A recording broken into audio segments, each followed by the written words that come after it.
Hai semuanya,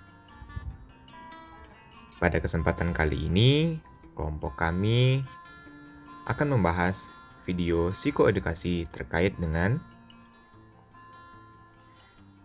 Pica Eating Disorder.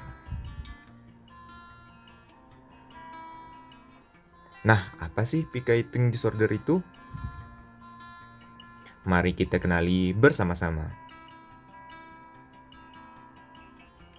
Pernahkah teman melihat hal-hal ini sebelumnya? Ini,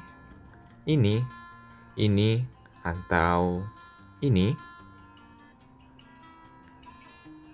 Nah, mungkin hal ini ada atau sering teman-teman lihat. Hal itulah yang dinamakan sebagai Pica Eating Disorder. Yuk kita kenali lebih lanjut lagi terkait dengan Pica ini sendiri. Halo Moms, kali ini kita akan membahas salah satu isu yang cukup menarik, yaitu terkait salah satu jenis gangguan makan yang dikenal dengan istilah gangguan makan Pica. Tapi, sebelum itu kita perlu tahu dulu nih apa itu gangguan makan. Moms di rumah mungkin seringkali menghadapi masalah di mana anaknya susah makan, tidak mau makan sayur, anak masih belum bisa makan sendiri ketika anak lain seusia mereka sudah bisa makan sendiri.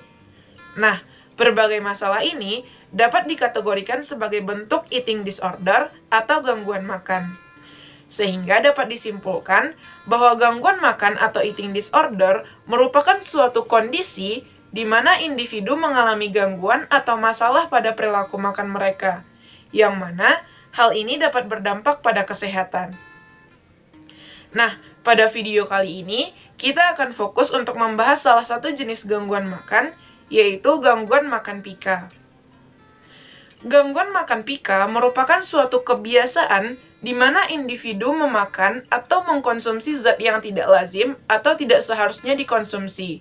Dan hal ini berlangsung dalam frekuensi yang sering dan intensitas yang tinggi. Seperti memakan zat yang bukan makanan, zat tanpa nutrisi, bahkan zat yang cenderung berbahaya. Sehingga dalam kehidupan sehari-hari, kita mungkin menemui atau melihat fenomena di mana ada individu yang suka mengkonsumsi hal-hal seperti es batu dalam jumlah yang tidak wajar, mengkonsumsi rambut, kertas, kain, tanah, sabun, cat, dan lain sebagainya. Kebiasaan ini dapat menyebabkan beberapa komplikasi berbahaya seperti malnutrisi, anemia, konstipasi, keracunan, masalah pencernaan, hingga kematian. Nah, selanjutnya terkait dengan kasus Pica Eating Disorder ini sendiri, berdasarkan penelitian terbaru, sekitar 68% dari wanita hamil mengalami kasus Pica Eating Disorder karena adanya defisiensi zat dalam tubuh mereka. Nah, selanjutnya sekitar 30% pada kelompok usia anak-anak juga mengalami kasus Pica Eating Disorder ini sendiri.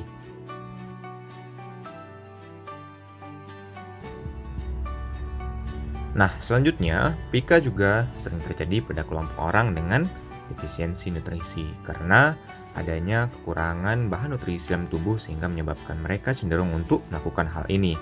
Selanjutnya, ada individu dengan disabilitas tertentu. Yang ketiga, ada orang dengan gangguan kognitif sehingga mereka cenderung untuk melakukan hal-hal ataupun kejadian yang tidak terduga seperti kasus Pica. Nah, selanjutnya, terjadi pada kelompok etnis tertentu. Karena pada suatu kelompok etnis tertentu, kasus Pica ini memang sudah menjadi tradisi ataupun budaya mereka. Para ahli menyebutkan bahwa gangguan makan Pica ini disebabkan oleh defisiensi nutrisi seperti kekurangan zat besi, zinc, dan juga nutrisi-nutrisi lainnya. Namun, dengan seseorang mengidap gangguan Pica ini, dia juga bisa terkena defisiensi nutrisi. Kemudian, penyebab gangguan makan Pica ini dapat beragam.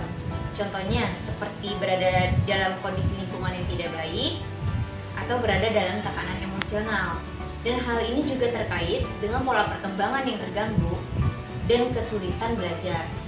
Para ahli juga mengemukakan bahwa 5-25% anak yang mengalami learning difficulties juga mengalami gangguan makan Pica ini. Lalu selanjutnya, dalam beberapa keadaan di budaya tertentu, yang mana mereka sudah terbiasa untuk memakan zat yang bukan makanan, ataupun zat yang bukan nutrisi, nah hal ini pun digolongkan sebagai salah satu bentuk pica eating disorder. Karena hal ini terdorong atas budaya dan juga kebiasaan yang telah mereka lakukan. Contohnya saja, di India, mereka memakan lumpur dan juga tanah liat. Hal ini dianggap bisa memberikan efek sehat dan juga memberikan efek spiritual pada mereka. Selanjutnya, di Afrika, wanita di sana terbiasa untuk memakan tanah. Nah, hal ini mereka anggap dapat memberikan efek baik pada reproduksi mereka. Lalu, apakah hal ini benar? Tentulah hal ini tidak benar adanya. Malahan, dalam segi psikologis, hal ini tergolong sebagai pica eating disorder.